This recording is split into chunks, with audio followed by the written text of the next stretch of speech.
Téléspectateurs d'Actuel Média, bonjour. Bienvenue à ce troisième numéro de votre émission Le Mali et ses fiertés. L'émission dédiée à la promotion de ces fils et filles du Mali qui font sa fierté à travers leurs actions, leurs compétences, leur charisme et leur engagement.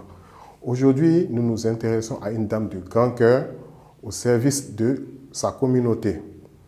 Leader à multiples casquettes, elle est à la tête de l'association Alegria. Elle, c'est notre fierté nationale du jour et nous sommes venus à sa rencontre. Suivez-nous. Alegria est un mot traduit de la langue portugaise et qui signifie tout simplement joie, allégresse. Et qui parle d'allégresse parle de valeurs, d'entraide, d'humanisme, de don de soi. Ce sont ces mêmes valeurs qui ont motivé Adama Samaké, notre invité d'aujourd'hui, à mettre sur place cette association qui lutte pour redonner le sourire aux enfants défavorisés et aux personnes démunies. Bonjour Adama. Bonjour. Merci pour l'occasion que tu nous fais. Merci pour l'honneur que tu nous fais de nous recevoir ici malgré un emploi de temps assez chargé. Donc, tout l'honneur est pour moi. Je vous remercie d'être là et puis je vous remercie de venir vers moi. Ça fait toujours plaisir. Merci à vous. Un mot pour les téléspectateurs qui nous suivent. C'est un mot de remerciement.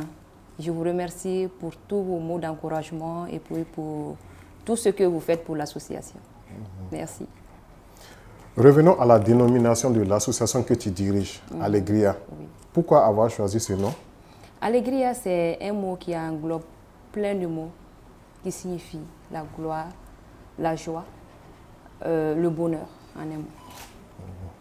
Mais bien avant d'aller dans l'émission de ton association, on va s'intéresser à la femme que tu es.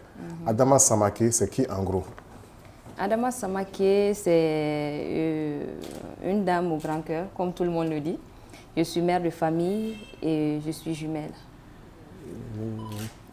Peux-tu faire un zoom sur ton parcours éducatif scolaire?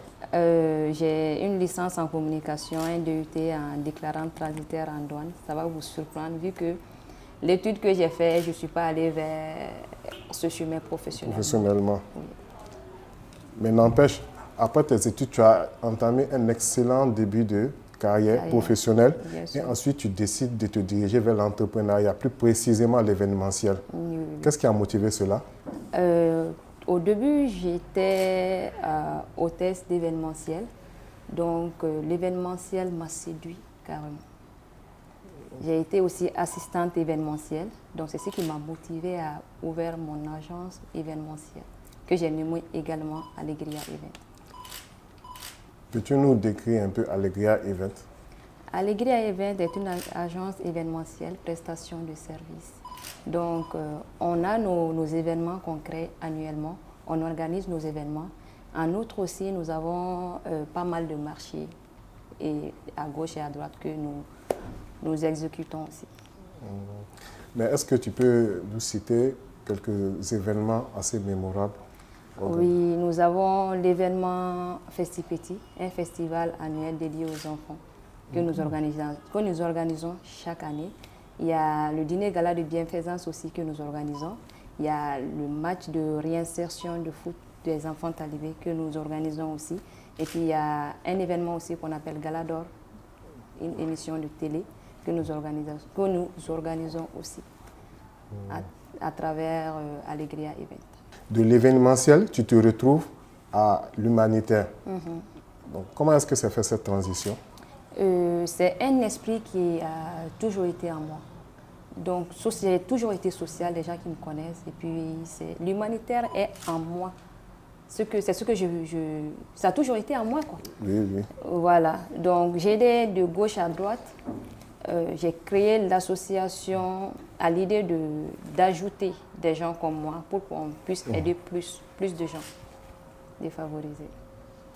Peux-tu nous citer quelques activités que tu as eu à accomplir avec l'association Alegria? Oui, l'association Alegria comme j'aime bien le dire, a pas mal de produits. On a SOS Enfants Talibés, qui est la réinsertion et la réhabilitation socio-professionnelle des enfants mendiants. Nous avons aussi lancé Opération Nyedi, qui est de venir en aide aux personnes nécessiteuses, les personnes qui sont en larmes.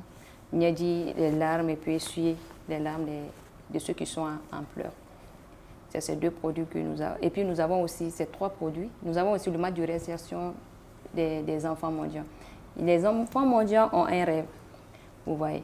Donc à travers SOS Enfants Talibé, on a pu créer ce projet aussi qui est le match de réinsertion de football de ces enfants-là. Ces enfants, il y a des enfants qui rêvent d'être footballeurs, qui rêvent d'être dans le monde du foot. Du coup, nous aussi, on organise ce match-là, on invite les directeurs des centres, on les invite, ils viennent et puis on met les enfants là, on organise un match pour qu'ils jouent. Donc c'est à travers ce match que les directeurs parviennent à détecter des talents dedans. Donc c'est ces 3 produits que l'association Allegria a actuellement. Parlant de SOS Niedji, dans l'actualité, il nous est revenu que vous avez lancé un SOS en faveur d'un acteur bien connu. Bien sûr. Quels sont vos rapports avec cet acteur actuellement? Nos Déjà, rapports, son nom, c'était... c'est nous, Sissi, Tout à fait. alias Banyango. Tout à fait. Nos rapports actuellement, ça se passe très bien. Des fois, je l'appelle, il m'appelle sa fille, et puis moi aussi, je l'appelle le père. Donc, du coup, nous sommes en bon rapport. Parce qu'il faut reconnaître que cet acteur fait partie des plus grands acteurs que le Mali n'ait connu. Et ça a été vraiment déplorable de constater la situation à laquelle il a fait face, situation face à laquelle on vous a connu aussi, ou certaines personnes vous ont connu. Bien sûr. Aussi. On va s'intéresser à la problématique des enfants talibés. Quel regard portes-tu sur ce cas qu'on peut qualifier de fléau? Ce que je dis tout le temps, ces enfants n'ont pas choisi à être dans cette situation. C'est un phénomène religieux, je peux le dire, et puis c'est une culture aussi. Donc ça sera vraiment, vraiment difficile, sans l'aide du gouvernement, d'y remédier, de mettre fin à ce phénomène, franchement. Et ce que nous, on fait, on les prend, on les met dans un centre de réinsertion. On les rééduque, on les alphabétise, et puis on les dirige vers les voies qu'ils ont choisies. Il y a d'autres qui rêvent d'être soudeurs, d'autres mécaniciens, et d'autres, comme on appelle, plombiers. Donc on les aide sur ce chemin-là. Il y a d'autres même qui veulent être chanteurs, et puis d'autres footballeurs, comme je l'ai dit précédemment. Voilà, donc on les aide sur ce chemin-là. Mais est-ce que lorsque vous les récupérez, est-ce que vous faites face à une résistance de la part de leur maître coranique? Oui. Tout début, on allait vers les enfants qui avaient des maîtres coraniques. Eux, ils voient ces maîtres coraniques comme leurs mentors. Vous voyez, donc c'est vraiment difficile de les récupérer. Du coup, on est allé vers les enfants qui dorment dehors, parce qu'il y a des enfants qui ont fui leur résidence, ils dorment dehors. Donc nous sommes allés vers ces enfants-là. Donc c'est ces enfants-là que nous recrutons, qui sont déjà dehors, et puis pour eux-mêmes, leur vie est foutue. Donc c'est eux, on récupère et puis on leur donne des orientations. Chers téléspectateurs, nous vous rappelons que vous êtes sur Actuel Média et notre invité du jour, c'est Adama Samake. À l'écouter, vous comprenez pourquoi on parle d'une dame au grand cœur quand on mentionne son nom. Au début, le projet SOS Enfants Talibé, tout le monde se disait que c'était impossible, que ces enfants-là sont ratés, c'est des délinquants, ce sont ceci, ce sont cela. Donc, du coup, que c'est vraiment impossible de les recadrer. Nous-mêmes, quand on avait commencé, nous-mêmes, on est teigneux, hein, mais on savait vraiment qu'au fond de nous, on s'est un rêve qu'on y croyait, mais au fond de nous-mêmes, on doutait. Qu'est-ce que ça allait marcher? Est-ce que ça allait marcher? Est-ce que ces enfants-là, nous, on peut les rééduquer, on peut leur donner une autre issue de sortie? C'est ces questions qui tournaient autour. Mais avec l'aide de Dieu et puis la foi qu'on a en Dieu, c'est un rêve qu'on a réalisé. Et puis je peux dire que ça fait partie de nos victoires actuellement. Mais est-ce qu'à part ça, vous pouvez citer autres difficultés aussi que vous avez eues? Parce que lorsqu'il s'agit des enfants que vous récupérez dans la rue, certainement, certains sont confrontés, se voient déjà inculquer un certain comportement d'agressivité. Est-ce que vous avez déjà été confronté à ça? Bien sûr. Au début, on a accueilli plus de 150 enfants au centre, l'édition passée. Donc, à peu près, il y a 20 enfants qui sont restés. Donc, du coup, ça veut dire ce que ça veut dire. Donc, il y a 20 enfants sont restés. 20 enfants qui ont accepté le changement. Oui, donc ça veut dire ce que ça veut dire. On a eu pas mal de difficultés, donc je ne vais pas rentrer dans les détails. Du coup, ça n'a pas été vraiment facile. Non, mais pour ces personnes restantes qui n'ont pas voulu continuer l'aventure avec vous, est-ce que vous pensez qu'il peut y avoir encore des solutions? Bien sûr, parce que nous, on va devant la grande mosquée, on va aussi à l'autogare et puis on va aussi à Al de Bamako. Les enfants qui sont là-bas, des fois, il y a d'autres même qui pleurent. Ils veulent faire partie de la deuxième édition. Donc, ils veulent aller au centre, ils veulent faire ceci, ils veulent faire cela. Vu qu'eux-mêmes, ils ne croyaient pas en eux. Ils pensaient que c'est un projet qui n'allait pas aboutir. Donc, il y a eu des racontars à gauche et à droite. Donc, eux, ils ont décidé d'aller de l'autre côté. Cette problématique est tellement vaste qu'on va la refermer là. Mais Adama Samake, j'aimerais vous demander quel sentiment éprouvez-vous lorsque vous aidez ces personnes démunies et défavorisées? C'est une satisfaction morale que j'ai. C'est quelque chose que, franchement, je ne saurais l'expliquer. Parce que quand tu vois quelqu'un, toi-même, tu sais que la personne a perdu espoir, la personne même a perdu foi en lui. Et tu viens, tu essaies de l'aider. Par la grâce de Dieu, tu l'aides aussi. Donc, à la fin, tu vois la personne sourit et puis il est joyeux, quoi. Donc, c'est un sentiment que je ne saurais l'expliquer. Téléspectateurs d'Actuel Média, vous convenez avec moi que je suis en compagnie d'une femme au grand cœur. Mais il faut que vous sachiez aussi que c'est un leader à multiples casquettes. Comme je l'ai dit, présidente de l'association Alegria, promotrice... Je vais vous aider un peu. D'accord. Je suis présidente de l'association Alegria. J'ai initié pas mal de projets aussi. Je suis la vice-présidente de l'association L'Action pour l'intérêt du pays, AIP. Oui. Je suis présidente du centre de football Kunkele. Je suis présidente aussi ambassadrice, je vais dire, des enfants Mandem. Donc j'ai pas mal de casquettes. Et promotrice aussi de l'Alegria Event, comme vous l'avez si bien dit. Mais comment tu fais pour concilier avec tant de responsabilités? C'est vraiment pas facile. C'est pas du tout facile. Vu que vous l'avez même remarqué sur les réseaux sociaux, oui. Du côté humanitaire, je suis un peu... Ça me freine un peu. Ça me ralentit. Pas me freiner, mais ça me ralentit un peu dans le côté humanitaire, opération Niadji tout à fait. Je menais quotidiennement. Mais avec toutes ces responsabilités, ça a un peu ralenti ce côté-là. On vous a récemment vu à une cérémonie de parrainage de 20 enfants à Sabalibogo. Est-ce que vous pouvez nous en dire plus? Oui. Au fait, il y a une association des femmes veuves de Sabalibogo qui m'ont approché. Et elles m'ont dit qu'il y a des veuves qui sont là-bas, qui n'ont pas de moyens, ils ne parviennent pas à inscrire leurs enfants. Donc j'ai lancé l'appel via ma page, les réseaux sociaux. Il y a 60 enfants. Moi-même, j'ai parrainé 10 enfants d'entre eux, avec mes maigres moyens. Du coup, j'ai dit, si je peux avoir des personnes de bonne foi pour aider ces enfants-là. Donc, j'ai dit qu'on allait parrainer 20 enfants. Il y a des gens qui m'ont appelé à gauche et à droite. Il y a Redouane, le ministre à la sécurité alimentaire.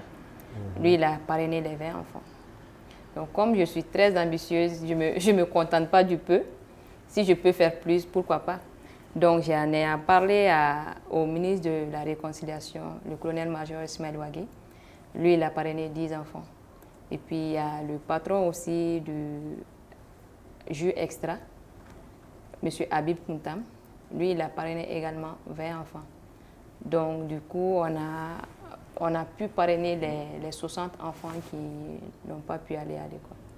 Donc, actuellement, ils sont à l'école. Et puis, l'autre jour seulement, le lundi passé, Le directeur de l'école m'a envoyé les images de ces enfants-là.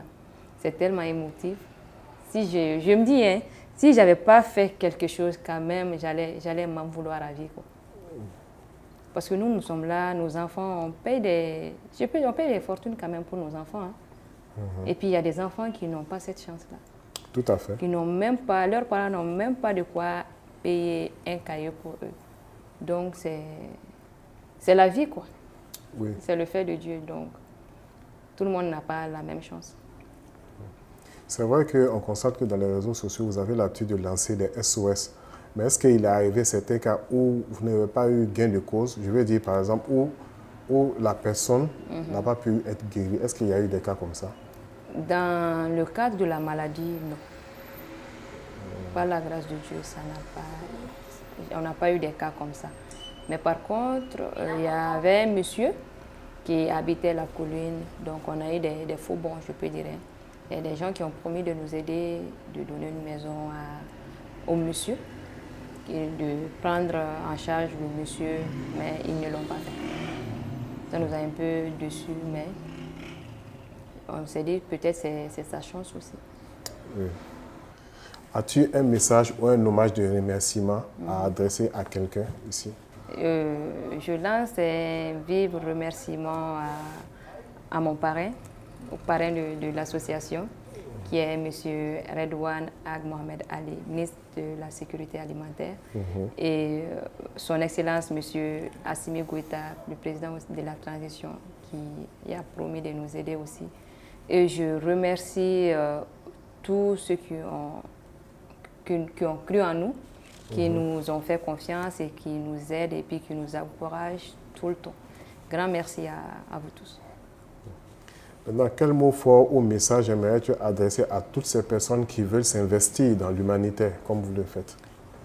C'est un domaine quand même on le fait seulement à cause de Dieu. On le fait par conviction, on le fait parce qu'on a l'amour du prochain. Outre ça, si tu le fais pour gagner quelque chose, si quelqu'un veut le faire pour gagner vraiment quelque chose, je le dis bien, hein, la personne fait fausse route, vu qu'il n'y a rien dedans. On le fait par conviction, on le fait parce que c'est un volet qu'on a choisi, c'est un monde qu'on a choisi.